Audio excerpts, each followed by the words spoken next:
Hello student, आज हम सब लोग नया संघ पढ़ेंगे, फाइलम सिलेंट्रेटा या नाइडेरिया।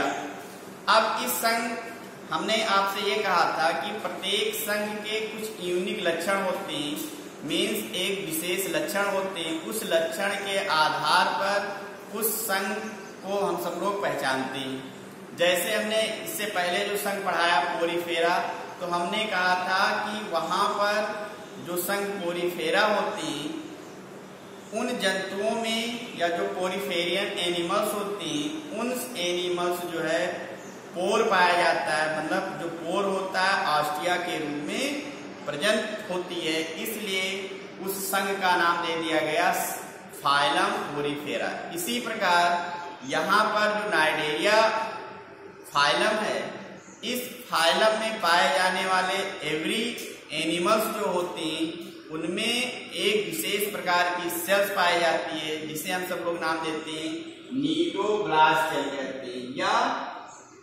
नीडोसिस्ट सेल कहते हैं। ये नीडोब्लास्ट या नीडोसिस्ट का प्रेजेंट होना या पाया जाना ही संघ नाइडेरिया का प्रमुख लक्षण है। यदि किसी भी जंतु में नीडोब्लास्ट या नीडोसिस्ट पाया जाता है, तो उन जंतुओं को जो है हम सब लोग संघ नाइडेरिया में रख देते हैं।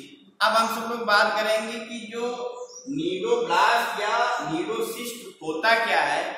तो बहुत सारे आपने देखा होगा कि जो जंतु होते हैं, अगर आप उनको टच करते हो, जैसे मान लीजिए बिच्छू ही ले लीजिए, तो बिच्छू अगर आपके संपर्क में आती है तो आपको डंक मार देती है, ठीक है, जानते होंगे।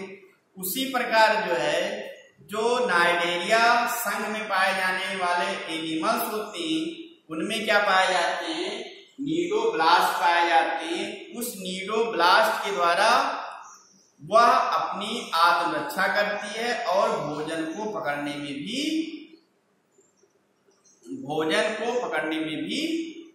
यूज करती है, और उसको जो है एक जगह पर स्थिरक या एंकरेज बनाने में भी हेल्प करता है। कौन? नीडोब्लास्ट। अब देखिए, जैसे मान लीजिए हमने कहा कि एक ये हाइड्रा एनिमल्स है। कौन सा एनिमल है? हाइड्रा एनिमल्स है। इस हाइड्रा एनिमल्स के ऊपरी सतह पर आप देख रहे होंगे एक थ्रेड लाइक स्ट्रक्चर पाया जा रहा है। धागे के समान स्ट्रक्चर प्रेजेंट है। इस स्ट्रक्चर को हम सब लोग क्या कहते हैं? टेंटिकल्स कहते हैं। क्या नाम देंगे? टेंटिकल्स कहते हैं, ठीक। और जहां से टेंटिकल्स उत्पत्ति होती है, निकलती है, वहां पर एक बड़ा सा ओपनिंग होता है। इस ओपनिंग को हम सब लोग क्या कहते हैं? हाइपोस्टोम कहते हैं, जो माउथ का काम करती है। इसका काम करेगी, माउथ का काम करती है। अब ये जो टेंटिकल्स हैं, इस टेंटिकल्स को अगर हम सब लोग अलग करके अल्ट्रा स्ट्रक्चर देखें, तो इस टेंटिकल्स में बहुत सारे जो है नीडोब्लास्ट सेल्स पाए जाती हैं। क्या पाए जाते हैं? नीडोब्लास्ट सेल या नीडोसिस्ट सेल पाए जाते हैं। आप देख रहे होंगे ये नीडोब्लास्ट सेल है, और इस सेल का ये न्यूक्लियस प्रेजेंट है। यहाँ पर एक कैप्सूल के समान स्ट्रक्चर पाया जा रहा है, स्टेनिंग कैप्सूल कहते हैं, या उसको क्या कहते हैं? निमेटोसिस्ट कहते हैं। अब ये जो निमेटोसिस्ट है, यहाँ पर आप देख रहे हैं टेंटिकल्स है। ये करता क्या है कि मान लीजिए टेंटिकल्स है, यहाँ पर पाए जा रहे हैं, इस पे टेंटिकल्स या कह सकते हो कि नीडोब्लास्ट सेल पाया जा रहा है। तो ये जैसे बंदूक नहीं होती है, आप उसको जो है दबाते हो तो तुरंत क्या होता है? गोली बाहर निकल आती है। तो उसी प्रकार से जो है यहाँ पर जो नीडोब्लास्ट होती है, ये ओपन हो जाएंगे। ओपन होने के बाद उसमें बहुत सारे जो है क्या पाया जा रहे हैं? नीडोब्लास्ट में पॉइजनस पाया जाता है। उस पॉइजन का नाम है हिप्नोटॉक्सिन। इसके अंदर जो है टॉक्सिन प्रेजेंट होता है, उस टॉक्सिन का नाम है हिप्नोटॉक्सिन कहते हैं। ये पॉइजनस केमिकल है, सब्सटेंस है। इस केमिकल के द्वारा क्या करता है, इंजेक्ट करने के बाद जो उसका शिकारी होता है, मतलब जो शिकार होता है, उसको बेहोश कर देता है, भोजन को आसानी से कैप्चर कर लेता है। ठीक, फिर से देखिए, कहने का मतलब हमारा ये है, यहाँ पर टेंटिकल्स पाए जाते हैं। टेंटिकल्स के सतह पर जो है बहुत सारे नीडोब्लास्ट या नीडोसिस्ट सेल्स पाई जाती है, और ये नीडोब्लास्ट जो सेल होती है उसी में जो है कैप्सूल के समान स्ट्रक्चर होता है, उसको क्या कहते हैं, निमैटोसिस्ट कहते हैं। क्या नाम लेंगे, निमैटोसिस्ट कहते हैं। निमैटोसिस्ट में जो है हिप्नोटॉक्सिन एक विष पदार्थ भरा होता है, जो उसके शिकार को जो है बेहोश करने में यूज करता है। अगर कोई शिकार उसके संपर्क में आता है तो वहां पर स्पर्शक होते हैं, एक नीडोसिल होती है, नीडोसिल होती है जो संवेदना को ग्रहण करती है। जैसे उस संपर्क में आएगा कोई एनिमल्स तो करती क्या, तुरंत ये ब्लास्ट हो जाती है। ब्लास्ट होने के बाद जो है, जो ये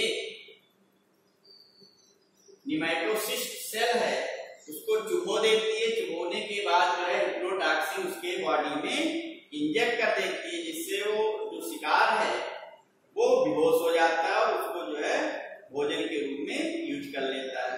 तो यहाँ पर जो नीडोब्लास्ट है, इसका जो फंक्शन होता है वो anchorage, defence and prey catching. Anchorage का मतलब ये होता है कि जैसे आप नदी में नाव देखे होंगे, तो नाव को जो है जब किनारे लाकर क्या कर देते हैं, एक जगह पर स्थिर कर देते हैं, उसको बांध देते हैं। उसी प्रकार जो है, जो ये एनिमल्स होता है, अब किनारे जाकर जो है स्थिर हो जाता है। उस घटना को हम सबको क्या कहते हैं, एंकरेज कहते हैं। क्या कहेंगे, एंकरेज कहते हैं। मींस नीडो जो ब्लास्ट होता है उसको एंकरेज में भी हेल्प करता है या उसमें सहायता करता है। डिफेंस, अगर उसके कोई संपर्क में या उसको कोई पकड़ने की कोशिश करता है तो उसको क्या कर देता है, डंक मार देता है। प्रे कैप्चरिंग मींस शिकार को जो है पकड़ने में भी ये इसका यूज करता है। ठीक है, अब इसके बाद हमने इतना याद रखिएगा कि सिलेंट्रेटा या नाइडेरिया का जो मेन फीचर होता है नीडोब्लास्ट सेल का प्रेजेंट होना। अगर नीडोब्लास्ट सेल प्रेजेंट है तो वह जंतु जो है संघ नाइडेरिया का है। ठीक, फिर हमने कहा कि उसके जो एनिमल्स है उसके बीच में जो है बॉडी के एक कैविटी पाई जाती है। उस कैविटी को हम सब लोग क्या नाम देते हैं, सीलेंट्रॉन कहते हैं। ठीक, अब या गैस्ट्रोवैस्कुलर कैविटी कहते हैं। इस कैविटी के कारण जो है इस संघ का दूसरा नाम है सिलेंट्रेटा। अब देखते हैं इसके बाद में नेक्स्ट जो लक्षण है, ये जंतु पाए जाते हैं, ये अधिकांश जो जंतु होते हैं जलीय होते हैं। क्या होते हैं, एक्वाटिक होते हैं। मोस्टली जो एनिमल्स होते हैं एक्वाटिक होते हैं, और अधिकांश जो है ये मोस्टली क्या होते हैं, मैराइन होते हैं।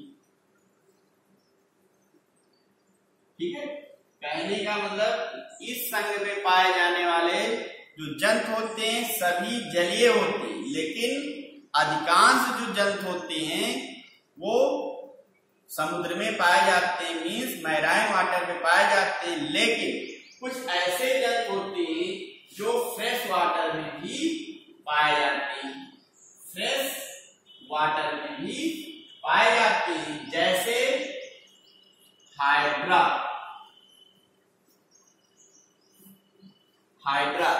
जो हाइड्रा है वो फ्रेश वाटर में पाया जाता है, मैराइन वाटर में नहीं पाया जाता है, इसलिए यहाँ पे लगा हुआ है मोस्टली मैराइन।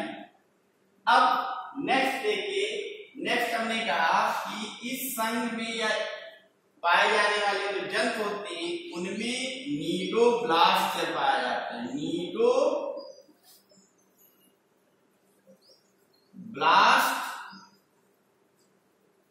पाया जाता है, या इसका दूसरा नाम है नीडोसिस्ट सेल पाया जाता है। इस सेल का प्रेजेंट होना ही नाइडेरिया का मेन कैरेक्टर है। नीडोब्लास्ट अगर प्रेजेंट है तो उस जंतु को हम सब लोग किसमें रख देते हैं, नाइडेरिया में। हमने इसका फंक्शन भी बता दिया, anchorage, defence and prey catering. Anchorage का मतलब नहीं समझ पा रहे हैं बहुत सारे बच्चे। कहने का मतलब जैसे नाव होता है तो किनारे लाकर उसको एक जगह पे स्थिर कर दिया जाता है, उसमें एक रस्सी होती है, उस रस्सी के द्वारा उस नाव को जो है किनारे पर बांध दिया जाता है। वैसे जो ये नीडोब्लास्ट सेल है वो उसको जो है किनारे स्थिर रखने में भी हेल्प करता है। इसका मतलब ये हो गया एंकरेज। फिर ये जो जंतु होते हैं इनमें जो सिमेट्री पाई जाती है रेडियल सिमेट्रिकल होती है। रेडियल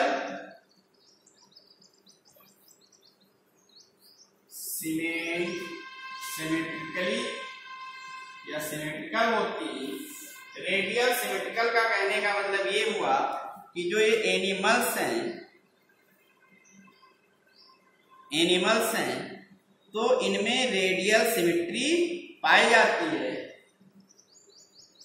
कहने का मतलब है कि इस जंतु को जो है अगर हम ऊर्ध्वाधर प्लेन से किसी भी दिशा से या एंगल से काटते हैं तो वह बराबर भागों में बढ़ जाता है। तो ऐसे सिमेट्री को हम सब लोग क्या कहते हैं, रेडियल सिमेट्री कहते हैं, जो हमने आपको पहले पढ़ाया था। जंतु को किसी भी ऊर्ध्वाधर किसी भी तल से अगर आप काटेंगे तो वह बराबर भागों में बढ़ जाता है। ऐसे सिमेट्री को हम क्या कहते हैं, रेडियल सिमेट्रिकल या रेडियल सिमेट्री कहते हैं। तो इनमें जो सिमेट्री होगी कैसी होगी, रेडियल सिमेट्रिकल होती है। फिर हमने कहा ये नेक्स्ट जो लक्षण है ये डिप्लोब्लास्टिक होती है। डिप्लोब्लास्टिक होती है कहने का मतलब ये हुआ, डिप्लोब्लास्टिक का मीन्स ये होता है कि ये जो एम्ब्रायो होता है उसके दो लेयर से इनकी उत्पत्ति होती है, एक एक्टोडर्म और दूसरा एंडोडर्म, जिनकी उत्पत्ति भ्रूण के जो है जो जर्मिनल लेयर होता है, जो जर्म लेयर होता है उनके दो स्तरों से होता है। तो उसको हम क्या कहते हैं, डिप्लोब्लास्टिक एनिमल्स कहते हैं। तो ये जो नाइडेरिया होती है ये डिप्लोब्लास्टिक एनिमल्स होती है। ये आपके किताब में फिगर बना है, इसको आप ड्रा कर लेंगे। नेमिंग है, हमने यहाँ पर नेमिंग भी कर दिया है।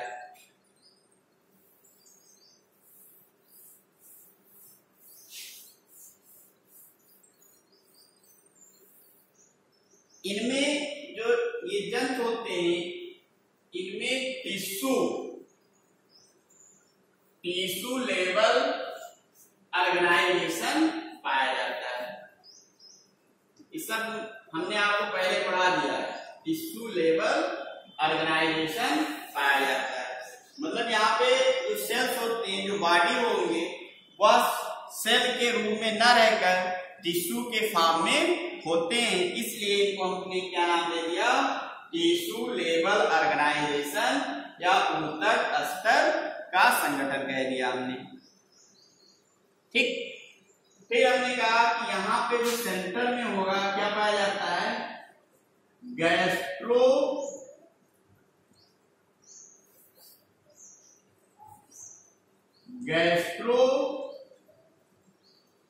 गैस्ट्रोवैस्कुलर कैविटी भी पाई जाती है। क्या पाई जाती है, गैस्ट्रोवैस्कुलर कैविटी, जिसमें जो है भोजन का पाचन होता है और इसमें जो भोजन का डाइजेशन होता है वह होता है एक्स्ट्रा सेलुलर डाइजेशन होता है। ये भी हमने आपको पहले बता दिया है। एक्स्ट्रा सेलुलर मतलब आउटसाइड द सेल, सेल के बाहर अगर डाइजेशन होता है तो ऐसे पाचन को हम सब लोग क्या कहेंगे, एक्स्ट्रा सेलुलर। एक्स्ट्रा का मीन्स बाहर, इंट्रा का मतलब अंदर। तो यहाँ पर एक्स्ट्रा सेलुलर डाइजेशन पाया जाता है। कुछ जंतुओं में जो है इंट्रा सेलुलर भी डाइजेशन पाया जाता है, प्लस इंट्रा सेलुलर डाइजेशन। कुछ भी क्या होता है,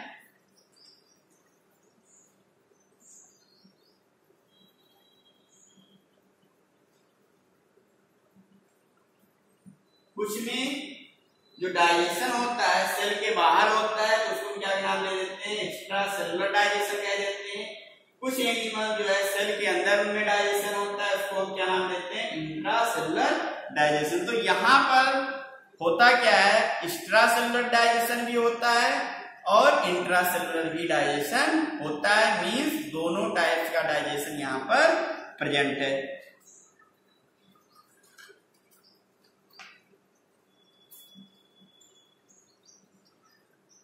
फिर आप देखिए इसके बाद में जो इनका नाइडेरियन एनिमल्स होते हैं, जो नाइडेरियन एनिमल्स हैं, इनका जो बॉडी होता है, जो शरीर होता है, दो फॉर्म में पाया जाता है। इनका जो बॉडी है, मान लीजिए नाइडेरियन एनिमल्स है तो इनका जो बॉडी है दो फॉर्म में होता है। एक पॉलिप रूप होता है, पॉलिप फॉर्म होता है, फॉर्म का मतलब रूप। दूसरा मेडुसा, मेडुसा फॉर्म होता है। पॉलिप फॉर्म अगर उसका शरीर जो है सिलेंड्रिकल है, ठीक है, जैसे हाइड्रा, तो उसको क्या कहेंगे, पॉलीफॉर्म कहते हैं। अगर उसका आकार जो है अम्ब्रेला है, अम्ब्रेला शेप है, तो उसको हम क्या कहते हैं, मेडुसा फॉर्म कहते हैं। क्या नाम देंगे, मेडुसा। जैसे फाइसेरिया,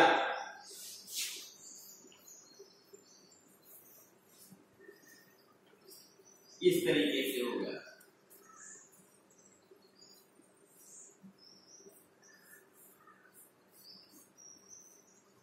अम्ब्रेला के समान अगर है तो उसको हम कौन सा फॉर्म कहेंगे, मेडुसा। अगर वो बेलनाकार है, इस फॉर्म में है, तो उसको हम कौन सा फॉर्म कहते हैं, पॉलीफॉर्म फॉर्म कहते हैं। यहां पर जो सिलेंट्रेट्स एनिमल्स होते हैं, इन एनिमल्स का शरीर दो रूपों में पाया जाता है। एक बेलनाकार होता है जिसे हम सब लोग क्या कहते हैं, पॉलिप रूप कह देते हैं, और एक छाते के समान रूप होता है, उसको हम सब लोग क्या कहते हैं, मेडुसा कहते हैं। ये दोनों जो रूप है एक दूसरे में इंटर कन्वर्ट होता रहता है, मींस बदलता रहता है। जो पॉलिप रूप होता है एसेक्सुअल और मेडुसा जो होता है सेक्सुअल रिप्रोडक्शन को प्रदर्शित करता है। ये एसेक्सुअल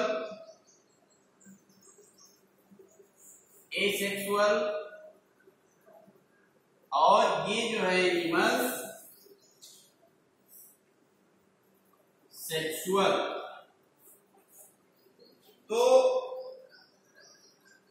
जब पॉलीफॉर्म में होगा एसेक्सुअल रिप्रोडक्शन को प्रदर्शित करेगा, और जब वो मेडुसा फॉर्म में होगा तो उनमें कौन सा रिप्रोडक्शन, सेक्सुअल रिप्रोडक्शन होता है। ये दोनों जो है जो रूप होती है आपस में इंटर कन्वर्ट होते रहते हैं। कहने का मतलब ये चेंज होता रहता है। कभी जब एसेक्सुअल रिप्रोडक्शन करना होता है तो पॉलिप रूप में आ जाएंगे, जब उनको सेक्सुअल रिप्रोडक्शन करना होगा तो मेडुसा फॉर्म में आ जाती है। तो ये दोनों रूप जो है चेंज होता रहता है, जिसे आप नाम देते हो alternation of generation. Alternation of generation, पीढ़ी का एकांतरण।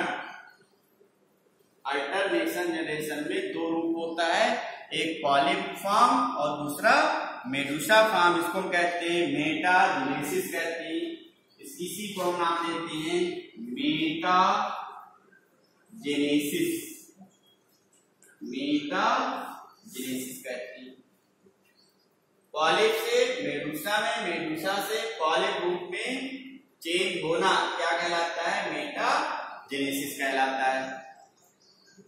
फिर इसमें एग्जाम्पल दिया गया है, जैसे ओवेलिया, उदाहरण हो जाएगा जैसे ओवेलिया,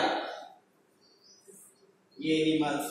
फिर इसमें बहुत सारे एग्जाम्पल नाइडेरिया के दिया गए हैं, जैसे फाइसेलिया, पोर्ट्यूजस, मैन ऑफ वार, एडामिसिया, सी एनिमोल्स। ठीक है, तो इनका लोकल नाम भी दिया गया है और जन वैज्ञानिक नाम भी दिया गया है, तो इसको आप याद कर लेंगे। एक पॉइंट छूट गया है यहाँ पे, जो नाइडेरियंस एनिमल्स होते हैं वो कोरल्स के स्केलेटन कैल्शियम कार्बोनेट का बना होता है। मतलब इनके बहुत सारे जो एनिमल्स कोरल रीफ, समुद्र में बहुत छोटे छोटे एनिमल्स पाए जाते हैं, या इनके जो इस संघ में पाए जाने जो एनिमल्स होते हैं बहुत छोटे छोटे होते हैं, वो जो है समुद्र के तल पर पाए जाते हैं। एक मरने के बाद दूसरा जो है एनिमल्स वहीं पर उत्पत्ति हो जाती है, धीरे धीरे जो है चट्टान के रूप में, कोरल के रूप में वो वहां पर पाए जाते हैं। और उनका जो कोरल रूफ स्केलेटन, मतलब उनका जो शरीर होता है वो कैल्शियम कार्बोनेट से बना होता है। तो ये फिगर आप बना लीजिएगा। फिर यहाँ नीडोब्लास्ट सेल का भी फिगर बना हुआ है, तो इसको आप ड्रा कर लीजिएगा। इसका नोट जो मैं PDF भेज दूंगा। ओके, धन्यवाद।